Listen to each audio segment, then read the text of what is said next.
Good morning बच्चों। अपना last lecture आगे कंटिन्यू करते हैं। हमारा चैप्टर चल रहा है final accounts of the company. हमने बैलेंस शीट तक कर लिया है।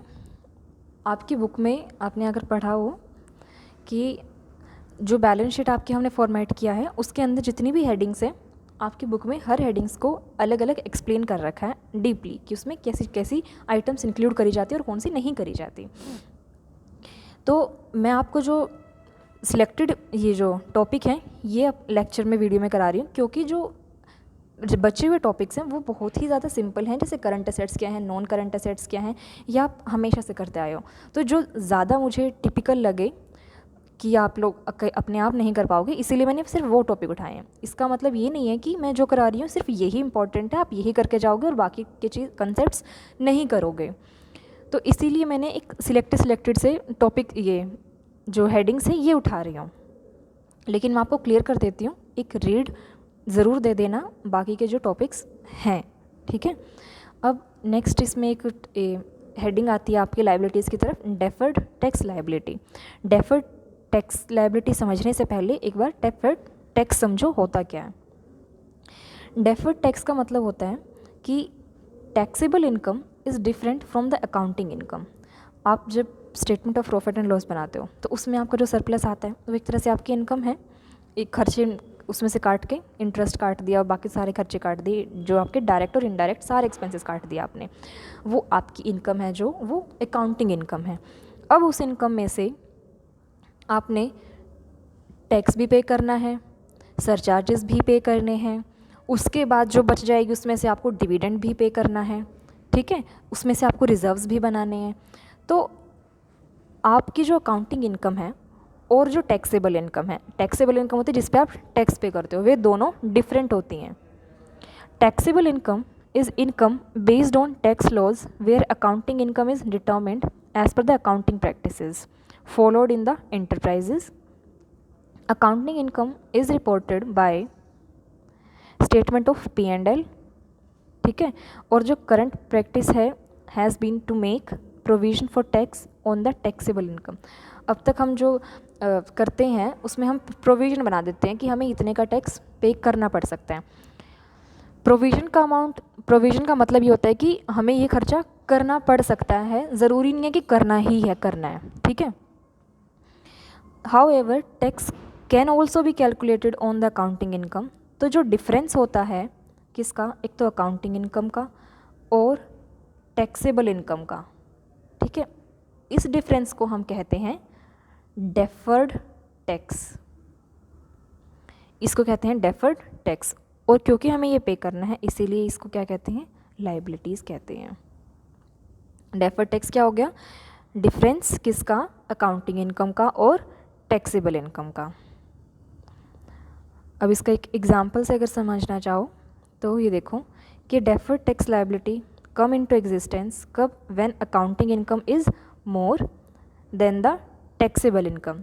जब आपकी अकाउंटिंग इनकम टैक्सेबल इनकम से ज़्यादा होती है तब आपकी डेफर्ड टैक्स लायबिलिटी अराइज होती है।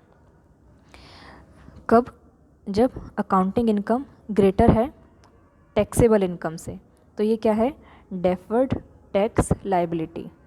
और जब आपकी अकाउंटिंग इनकम लेस होती है टैक्सेबल इनकम से, इसको कहते हैं डेफर्ड एसेट्स। इसका कंसेप्ट आप आगे पढ़ोगे, ये हमेशा याद रखने की चीज़ है। For example accounting income 20 lakh है, टैक्सेबल इनकम 15 लाख है और टैक्स रेट आपके 40% है, ठीक है। तो इसकी कैलकुलेशन देखो, tax on accounting income 20 lakh है तो 40% किसका, 20 लाख का, कितना बना, 8 लाख। अब आपकी टैक्सेबल इनकम जो आपने सारे अकाउंटिंग इनकम में से बाद में आपने जो खर्चे काटे उसके बाद आपकी जो एक्चुअल टैक्स लगना है जिस पे 15 लाख है वो, उस पर 15% टैक्स दिया, वो बना 6 लाख। अब इन दोनों का डिफरेंस आया 2 लाख। इसको कहेंगे डेफर्ड टैक्स लायबिलिटी, जो आपको फ्यूचर में पे करनी है। इसकी एंट्री, अकाउंटिंग एंट्री होगी statement of P&L account debit to current tax to deferred tax. Current tax आपका 6 लाख, ये अकाउंट जो टैक्सेबल इनकम है, आपको आगे जो पे करना है वो 2 लाख है। इसका मतलब आपको पे 8 लाख करने थे, लेकिन इस साल में आपने 6 लाख करे, 2 साल 2 लाख आपने डेफर्ड कर दिया। डेफर्ड का मतलब होता है कि for a particular time period के लिए आपने आगे शिफ्ट कर दिया कोई चीज़, उसको डेफर्ड कहा जाता है। उसके बाद आपका नेक्स्ट कंसेप्ट आता है, यहाँ पे छोटा सा नोट बना के उसने आपको डिफरेंस बता रखा है कि there is a distinction between a liability and a provision. Liability, अब आप कहोगे प्रोविजन को लाइबिलिटीज़ की तरफ दिखाते हैं इसीलिए वो लाइबिलिटी होगी, but there is a difference between the liability and provision. Liability का देखो मतलब क्या होता है कि ऐसी चीज़ जो आपको पे करनी ही करनी है, आपको उसका अमाउंट भी पता है। लेकिन प्रोविजन का मतलब होता है कि कोई फ्यूचर लाइबिलिटी अराइज हो सकती है लेकिन हुई नहीं है, तो हमने अपना ताकि हमारे ऊपर आगे ज़्यादा प्रेशर ना पड़े, इसीलिए हम पहले ही प्रोविज़न क्रिएट कर लेते हैं कि शायद ये खर्चा हो सकता है और हमें इसका पे करना पड़ सकता है, इसलिए इसका पहले ही एक प्रोविज़न बना लेते हैं। प्रोविज़न में आपको अमाउंट एग्जैक्ट नहीं पता होती, लायबिलिटी में आपको एग्जैक्ट अमाउंट पता होती है। ये इनका डिफरेंस है। उसके बाद यहाँ पे कहते हैं कि रिज़र्व और प्रोविज़न में भी डिफरेंस है। क्या डिफरेंस है कि रिज़र्व जो होता है ना बेटा, आप रिज़र्व बनाते हो कि आपको ये पता है कि भाई मेरे ना फ्यूचर में कोई खर्चा हो सकता है और मैं पहले ही उसका एक रिज़र्व बना कर रखूँ ताकि कुछ ऐसा बात हुई तो मैं अपने रिज़र्व में से वो पैसा निकाल के दे सकती हूँ, अचानक खर्चा ना आए मेरे ऊपर। और प्रोविज़न में भी आप कहोगे मैम यही होता है। यहाँ पर डिफरेंस क्या है कि जो रिज़र्व होता है ना, उसमें आपका जो पर्पस होता है बनाने का वो ये होता है कि to strengthen the financial position, कि आप अपनी फाइनेंशियल पोजीशन को मजबूत करना चाहते हो, इसीलिए आप कुछ रिज़र्व में रख रहे हो।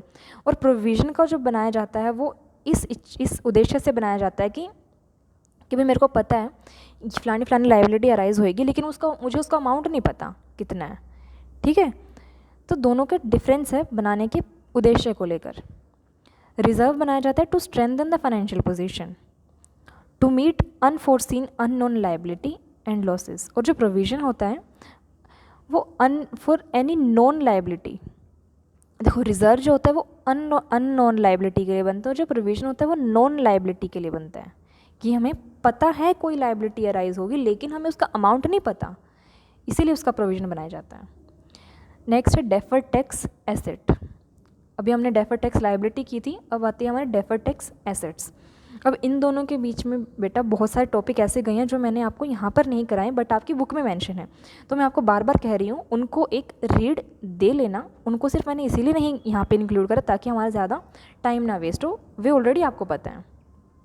तो डेफर्ड टैक्स क्या है, जब आपकी अकाउंटिंग इनकम लेस हो टैक्सेबल इनकम से, उसको डेफर्ड टैक्स एसेट्स बोलते हैं। वो कैसे होती है कि देखो when accounting income is less than the taxable income. इसका एग्जाम्पल क्या है, for example while calculating the accounting income certain provision are to be made for the anticipated losses. हमारे जो अकाउंटिंग रिकॉर्ड्स बनते हैं ना वो हमारी एजम्पशंस पे बनते हैं कि आप क्या कंसिडर करते हो, आप कोई किसी खर्चे को किस नेचर में दिखाते हो, आप उसको इस साल में लगाना चाहते हो या अगले साल में लगाना चाहते हो। हर कंपनी के फाइनेंशियल रिकॉर्ड्स, इसीलिए रूल्स तो सब सेम फॉलो करते हैं लेकिन कुछ एजम्पशंस भी होती हैं कि आपने क्योंकि देखो बेटा कंपनी का बिजनेस का नेचर अलग है। किसी के लिए अगर कोई रिवेन्यू नेचर का खर्चा है तो वो दूसरी कंपनी के लिए वही खर्चा कैपिटल नेचर का भी हो सकता है। तो इसीलिए जो भी कोई ऐसा खर्चा होता है तो इसीलिए आप स्पेशल नोट्स बनते हैं अकाउंट के नीचे कि आपकी एक्सप्लेनेशन क्या है अगर आपने कुछ स्पेशली चेंज अडॉप्ट करा अपने अकाउंट्स में। तो कहते हैं कि while calculating accounting income certain provisions are to be made for the anticipated losses but tax authority allow such loss to be deducted in the year when it crystallises.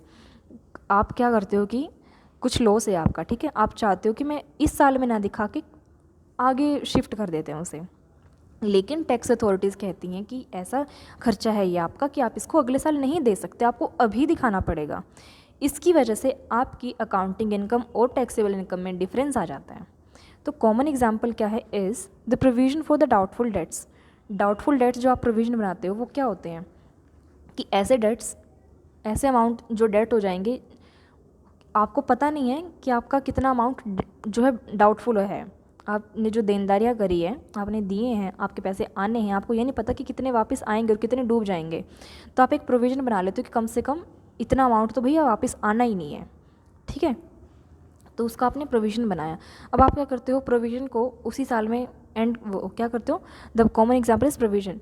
In accounting provision में क्या होता है कि is made for anticipated bad debts, कि आप अपना खर्चा जो है वो ज़्यादा दिखाने के चक्कर में क्या करते हो, इसको उसी साल दिखाते हो ताकि आपका थोड़ा अकाउंटिंग इनकम कम बने। Where is tax authority allow only actual bad debts. Tax authority कहती है प्रोविज़न हटाओ यहाँ से, उतना ही बैड डेट दिखाओ जितना आपका एक्चुअल में हुआ है, जिसकी वजह से क्या होगा, आपका इनकम ज़्यादा दिखेगी, ठीक है, और उनको टैक्स ज़्यादा मिलेगा। तो इस तरह से कंपनी और टैक्स अथॉरिटीज़ की जो अजम्पशन है उनमें डिफरेंस आने की वजह से आपकी अकाउंटिंग इनकम और टैक्सेबल इनकम में डिफरेंस आ जाता है, और उसी डिफरेंस की वजह से आपकी डेफर्ड टैक्स एसेट बनती हैं या फिर डेफर्ड टैक्स लायबिलिटी बनती है, डिपेंड कौन सी इनकम आपकी ज़्यादा है और कौन सी कम है। इसको भी सेम वैसे ही एक एग्जाम्पल से ले रखा है।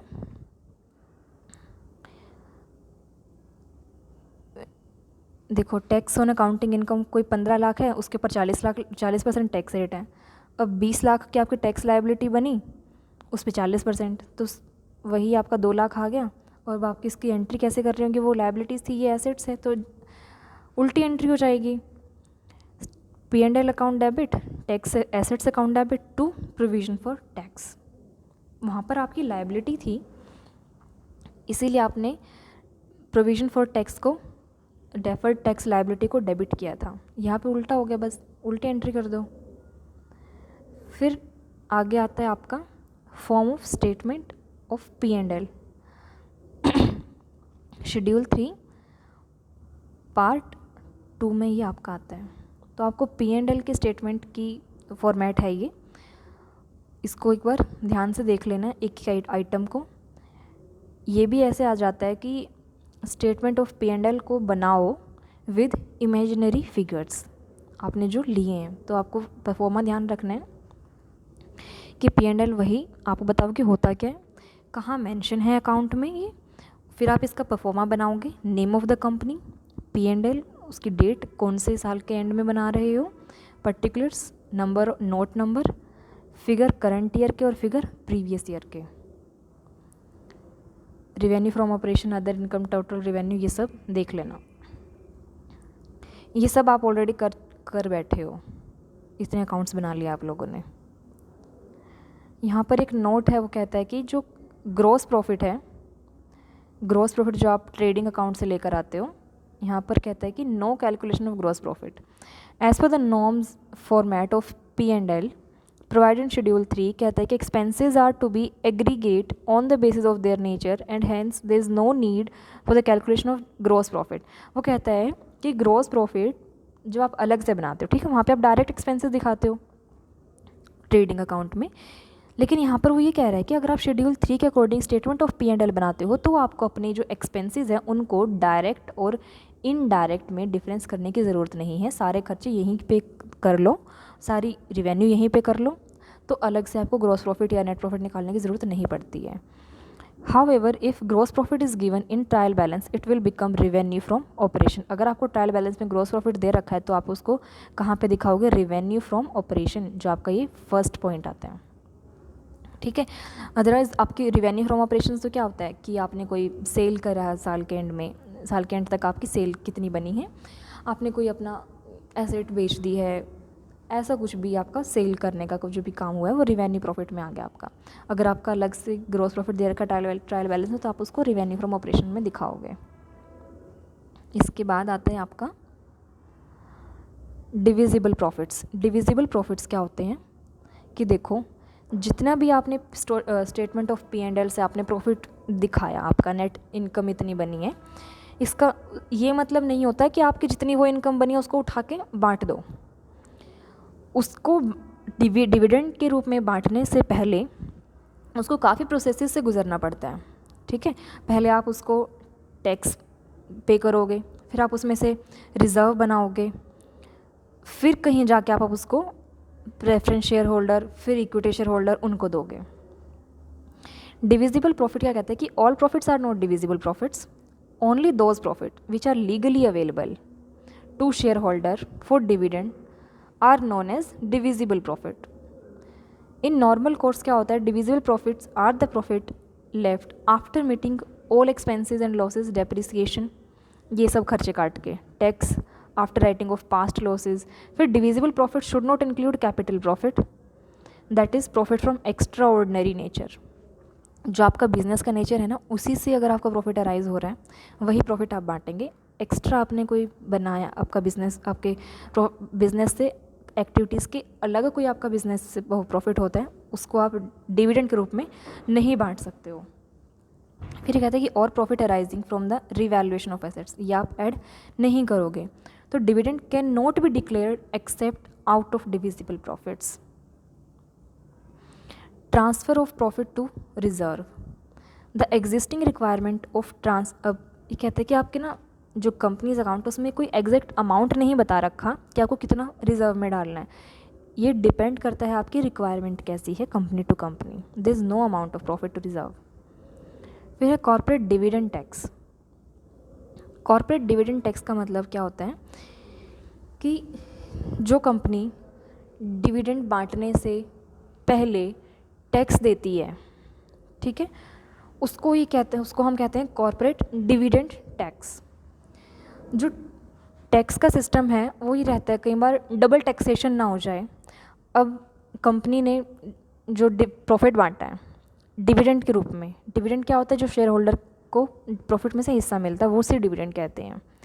तो जो डिविडेंड है कंपनी अगर बांट रही है अपने प्रॉफिट में से, उसको उसमें से भी टैक्स देना पड़ रहा है।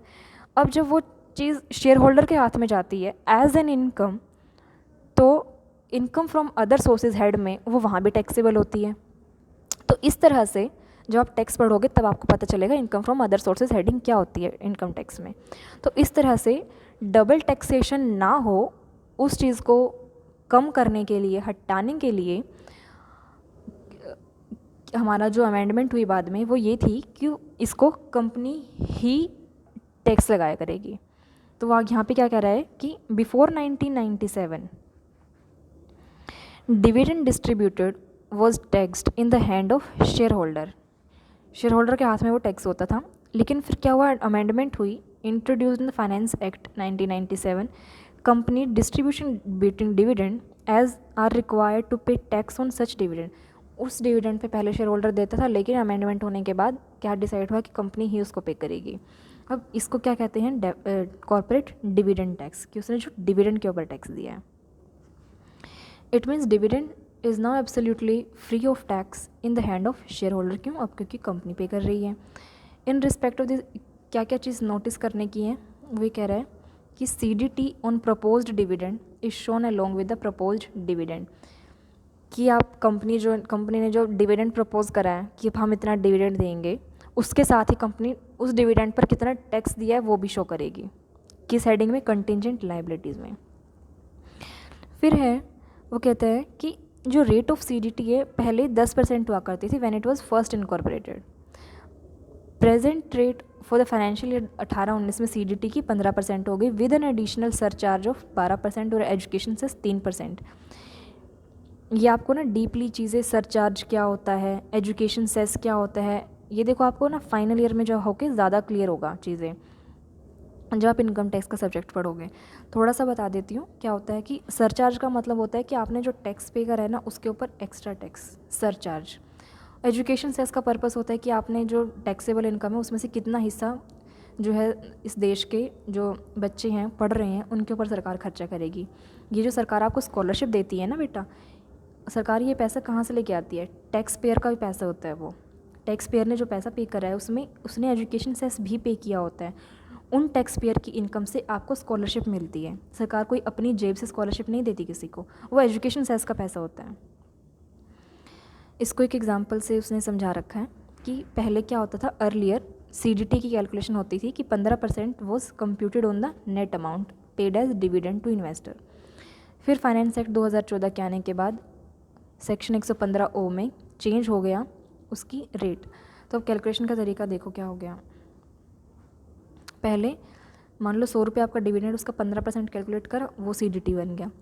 बाद में कैलकुलेशन क्या चेंज हो गई, अब आपका इफ़ेक्टिव रेट आ गया। पहले 15% था डायरेक्ट, अब 100 - 15 इफ़ेक्टिव रेट ज़्यादा अब होने लग गया है। अब इफ़ेक्टिव रेट होने की वजह से ये आपका, अब देखो पहले आप 15 रुपये दे रहे थे, अब आप एक तरह से 17 रुपये दे रहे हो।